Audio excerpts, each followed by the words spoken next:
Hi, it's Laura Dawson here and thanks for joining me again. A question I'm always asked as a professional makeup artist is where to get good brushes and what ones to go for. I can imagine it's a minefield out there when you don't know what you're looking for, but I'm going to break it down into really simple sections so that you're going to find it really easy to shop. It's not that complicated. You don't need 100 brushes, you need very few. In my own personal makeup bag I've probably got 3 or 4 and that is it. So when you see these big massive jumbo sets, you don't necessarily need them. Pick from each bit, buy them individually. A lot of websites that I go to have photos of the actual brushes, so you don't need to try and figure out what the names are. Different companies call different brushes different things, so think of the shape and the texture of the bristles, that's everything.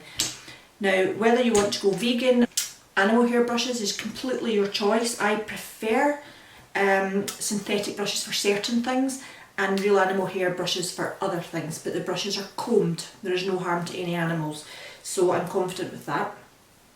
So, first thing is base. I've got a couple of favourites and none of them cost a fortune. You can spend a fortune in brushes, but you don't have to. This one's a Real Techniques brush and it's an expert face brush. Now this is for base or foundation, and what you're looking for here is a rounded head, quite a firm brush. This is one from a different company and it's pretty much the same thing. It's a bit bigger, but it does the same job. I don't favour one over the other, they're the same. It's the bristles, the firmness of the bristles I like, and they're too short, they pick up lots of product and they do the blending for you, so really it's just an action of working in little circles around the entire face and it smooths it all out. They're great. Next up, under eye concealer. I forgot to mention these are synthetic brushes. Whenever you're using a product that's got any moisture in it, it's better to be synthetic. They're much easier to wash for a start and they're firmer. So this is for under eye concealer now. It is the same thing but a much smaller version, so you can get right under the eyes. Now I actually think this is a shadow brush. Doesn't matter what it says it's for, it's what you personally prefer to use. So I like rounded ended concealer brushes because I think it gets right into the contours of the under eye, which some concealer brushes are flat and I don't think they're leave such a smooth finish. So there you go, my concealer brush. This here is what I use for using powder under the eyes because again it's small. It's a very small powder brush, and what I do is I kind of pat the colour under my eyes. So if you're working in a small area of the face, use a smaller brush. Simple as that. Now on to powder brushes. Powder, contour and blush, right? So face brushes. Powder brush, great, chunky, real hair. So they're really good for washing. Just lightly buff the powder all over. Now I use various types of powder brushes. This is just one of them. I also use maybe one like this. Slightly different shape, it doesn't matter, it's the bristles that matter. They've got to be soft, not too dense because you don't want to apply too much product. The softer the bristles, the less colour they'll give you, so a really small compact bristle brush is going to lay down a lot of pigment. Now, blush and contour. There's different styles of contour brushes, some are flat. So it chisels right under the cheekbones. I prefer that kind of shape. It's like a big version of a shadow blending brush. So it's tapered hairs, real hair again, and it fits right underneath the cheekbone. You can apply it just where you need it. This is another one I use sometimes for contouring, sometimes for blush, sometimes for powder, purely because nice soft bristles again, and it's kind of a good all-rounder really. It fits under the cheekbone. It's good for blush and the apples of the cheeks, and use it all over for your face. Another classic blush brush, just for the apples of the cheeks, nice fluffy hair, and on to eyes. This is when it gets a wee bit more tricky. Firstly, I usually apply my shadow base with my fingers because they're warm and it melts the product into the skin, and eyeshadow base is always a cream formula. But for putting shadow down, there's 2 things to remember. A flat, firm brush is for laying product down onto the skin. A blending brush is tapered, softer, that's for blending products out. If you were doing a lid, for instance, you would want to lift up the pigment, press it onto the eye area. It's not for blending, it's for pressing it onto the eye area. So some companies call this a lay down brush or a shadow brush, but it'll never be called a blending brush. So don't worry too much what it's called, look at the shape. It has to be flat and it has to have firm bristles.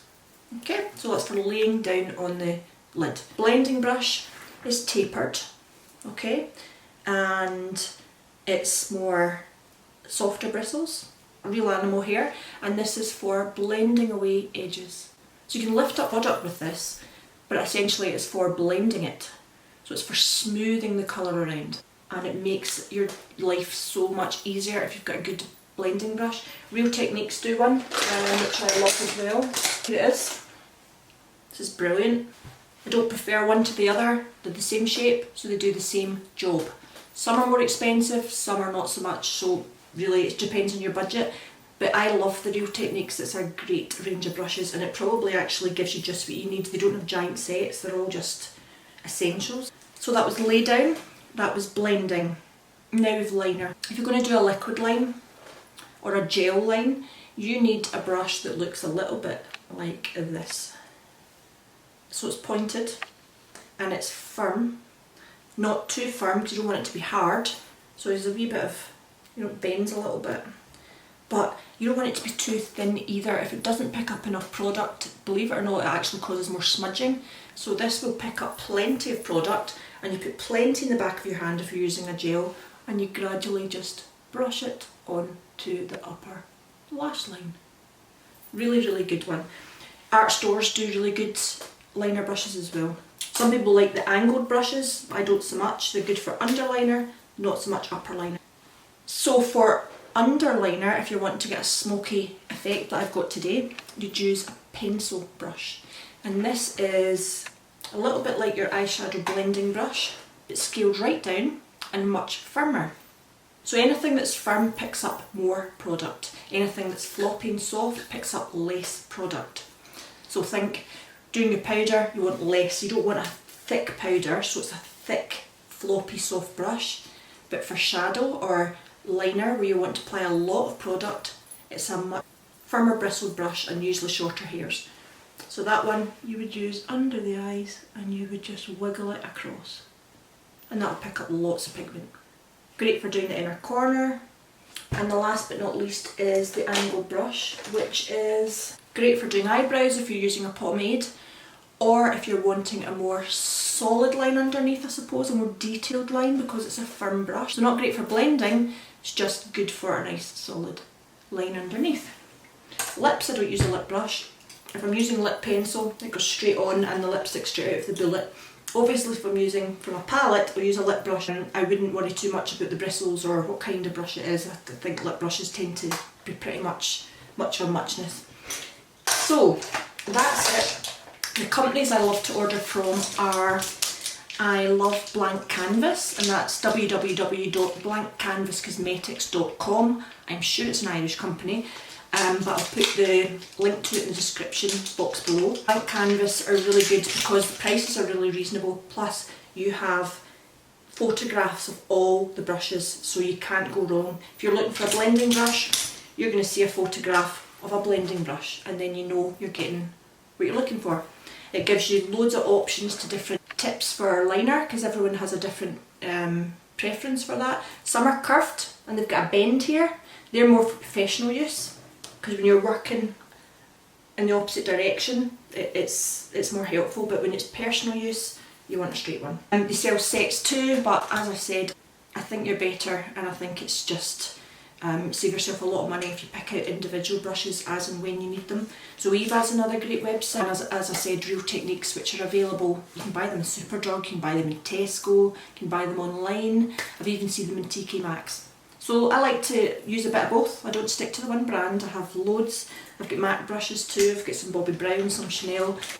But I have a lot of brushes because I use them professionally, and you need to be using a clean brush for every client. So apart from that, unless you're working professionally, you just don't need a ton of brushes. So I hope that's helped. If you've got any questions, please ask, and I'll see you next time.